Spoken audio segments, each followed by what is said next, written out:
Hello friends, नमस्कार। हमारे YouTube channel में आज हम लोग कक्षा 10 का एनसीईआरटी बुक मैथ का देखेंगे। प्रश्नावली 3.1 है ना। तो इसमें क्या है, पहला प्रश्न है, आफ्ताब अपनी पुत्री से कहता है कि 7 वर्ष पूर्व मैं तुमसे 7 गुनी आयु का था। यानी 7 वर्ष पहले, है ना, तुमसे मैं 7 गुनी का आयु का था। कहता अब से 3 वर्ष बाद मैं तुमसे केवल 3 गुनी आयु का रह जाऊंगा, है ना। कि अब से यानी वर्तमान समय से मैं तुमसे यानी 3 वर्ष बाद 3 गुनी आयु का रह जाऊंगा। कहता क्या यह मनोरंजक है? इस स्थिति को बीजगणितीय एवं ग्राफीय रूपों में व्यक्त कीजिए। ठीक है। तो सबसे पहले इसमें जो आफ्ताब और उसकी पुत्री का आयु जो है, उसका वर्तमान आयु हम लोग को पता नहीं है, इसलिए सबसे पहले हम आफ्ताब का वर्तमान आयु और इसका पुत्री का भी वर्तमान आयु दोनों को मान लेंगे, है ना।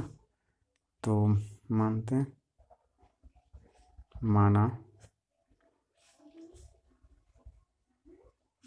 आफ्ताब का वर्तमान आयु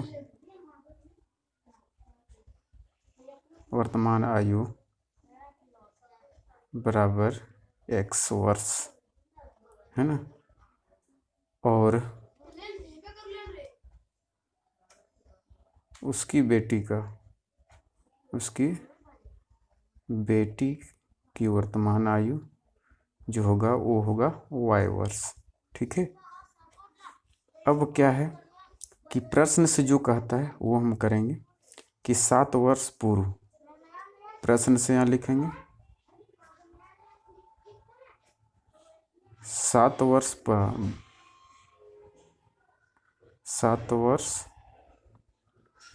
पूर्व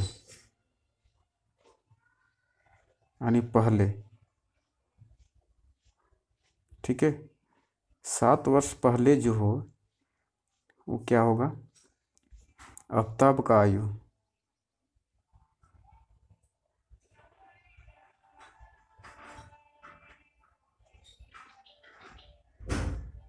आफ्ताब की आयु हो जाएगा, मान लीजिए इसका भी x है, वर्तमान में यदि x वर्ष है, कि अभी जो है अभी का इसका उम्र जो है x वर्ष है, तो 7 वर्ष पहले कितना था, तो ये अभी का उम्र में हम 7 वर्ष घटा देंगे तो x माइनस 7 वर्ष हो जाएगा, है ना। उसी प्रकार पुत्री की आयु,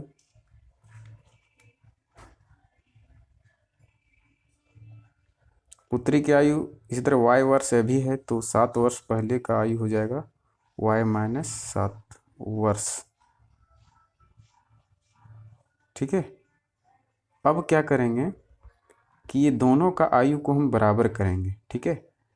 तो बराबर करते हैं कि x माइनस 7 बराबर y माइनस 7। अब इसमें देख रहे हैं कि इसका आयु जो है 7 वर्ष पहले 7 गुनी का था, लेकिन ये तो नहीं, इसलिए बराबर नहीं होगा। तो बराबर करने के लिए ये तो पहले से 7 गुना है, तो बराबर करने के लिए इसमें हम गुना करेंगे।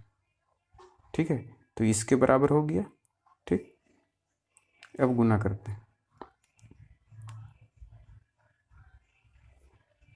ये हो जाएगा 7y और ये हो जाएगा 7 7 49।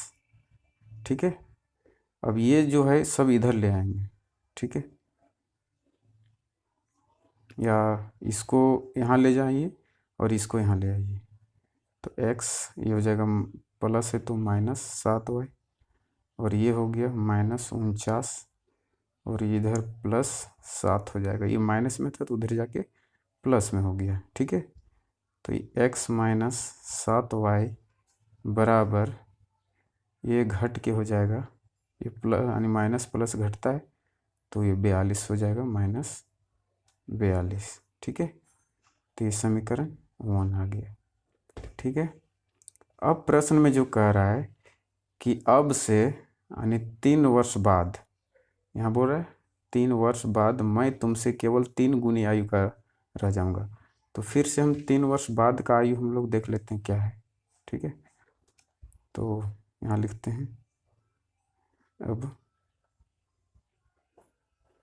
3 वर्ष बाद, 3 वर्ष बाद,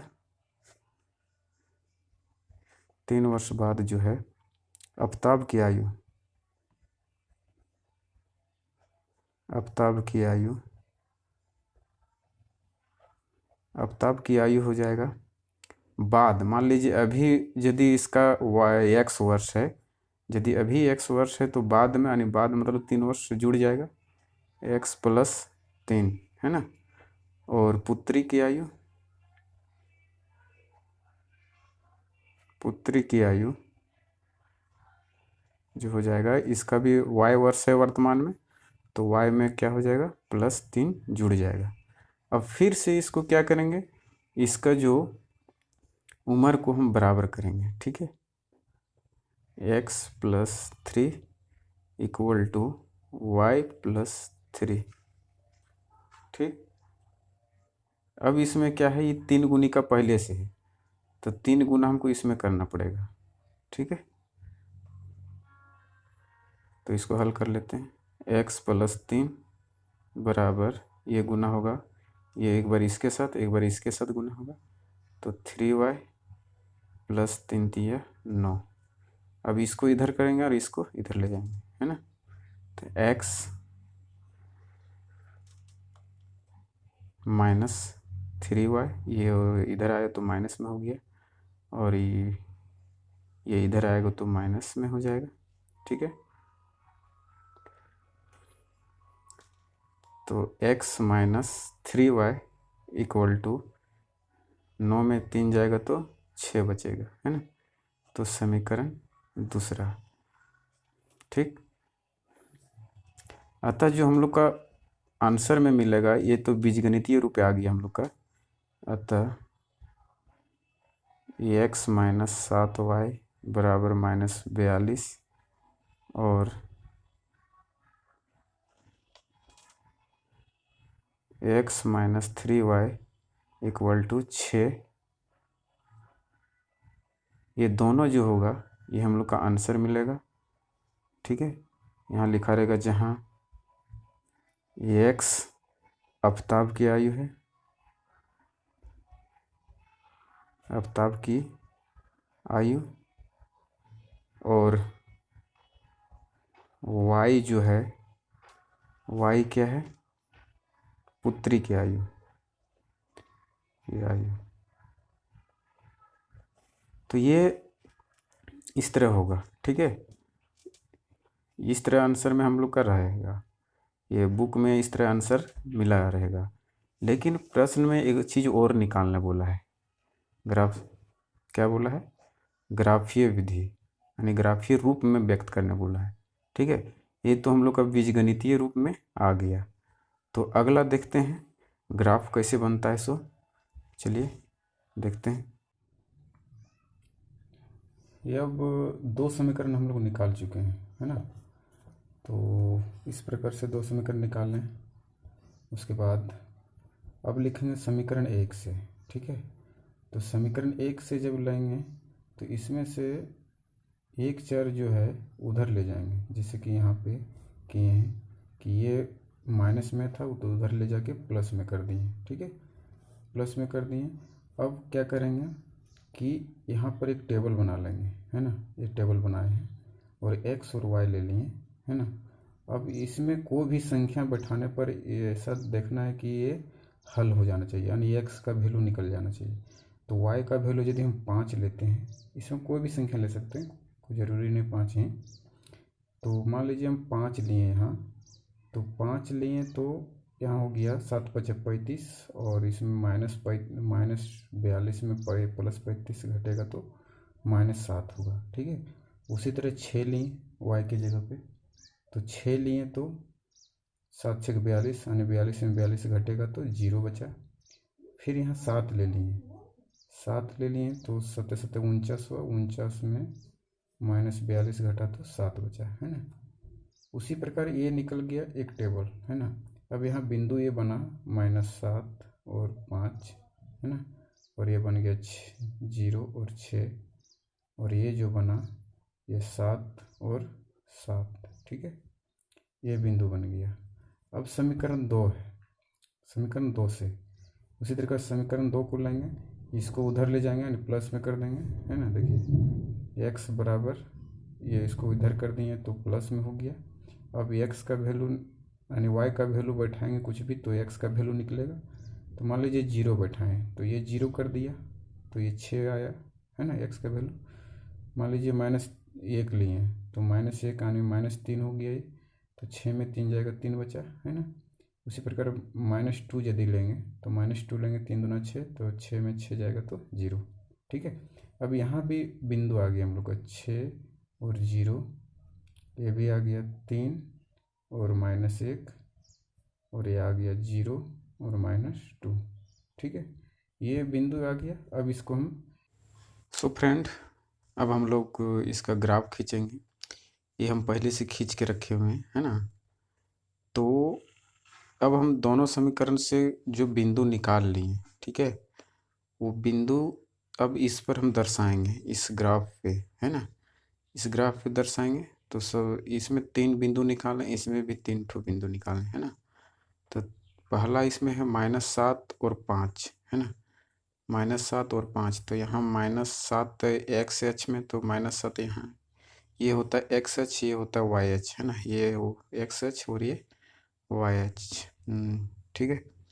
तो इसमें जो है पहले -7 है तो -7 लेंगे, फिर 5 है ये वाई एच में, तो वाई एच का 5 ये देखें तो इसके सामने ये और ये इसके सामने ये, ठीक है।